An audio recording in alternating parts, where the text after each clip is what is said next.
আনন্দবাজার লিখেছে, অস্বীকার করিয়া লাভ নাই, সীমান্তের ওপার হইতে নিয়মিতভাবে প্রতিদিনই কিছু বিদেশী নাগরিক বেআইনিভাবে যে এদেশে প্রবেশ করেন, তাহা কর্তা ব্যক্তিদের বিলক্ষণ জানা। দেশের ভিতরও অন্যায়ভাবে মদত দিবার মতো অভিভাবকদের অভাব নাই। প্রতিবেশী রাজ্য অসমে যে দীর্ঘস্থায়ী আন্দোলন ছাত্রনেতারা করিয়াছিলেন, তাহার একটি দাবি ছিল ওই বিদেশী নাগরিকদের চিহ্নিত ও বহিষ্কার করিতে হইবে। তখন বাংলাদেশ সরকার ক্রমাগত মাথা নাড়িয়া বলিয়াছে যে একজন বাংলাদেশীও অবৈধভাবে ভারতে আসে নাই।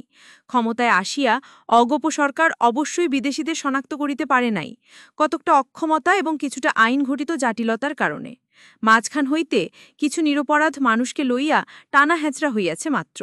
আপনাদের বিদেশিরা কোথায় গেল বলিয়া রঙ্গরসিকতাও শুনিতে হইয়াছে অগপ মন্ত্রীদের।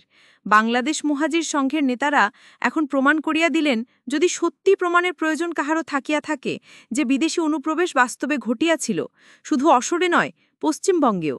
ইতিপূর্বে সংবাদপত্রে যখনই অবৈধ চলাচলের কথা প্রকাশিত হইয়াছে, সরকারি প্রবক্তারা তাহা অসত্য বা অতিরঞ্জিত বলিয়া এড়াইয়া গিয়াছেন। অভিযোগ তোলা হইয়াছে যে কোনো কোনো মাতব্বর নেতা জানিয়া শুনিয়া এসব বিদেশির ভুয়া পরিচয়পত্র সংগ্রহ করিয়া দিয়েছেন। রেশন কার্ড এবং পাসপোর্ট পর্যন্ত বক্রপথে করাইয়া দিয়া তাহাদের ভারতীয় নাগরিক সাজাইয়াছেন। সরকার সেই অভিযোগ উড়াইয়া দিয়াছে।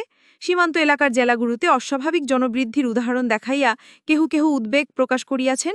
সরকার কিন্তু পরম অনুদ্বিগ্ন থাকিয়াছে। কিন্তু অনুপ্রবেশের প্রসঙ্গটা এখন যেভাবে জনসমক্ষে আসিয়া পড়িল, তাহাতে নিশ্চেষ্ট থাকা আর কি সরকারের পক্ষে সমীচীন হইবে?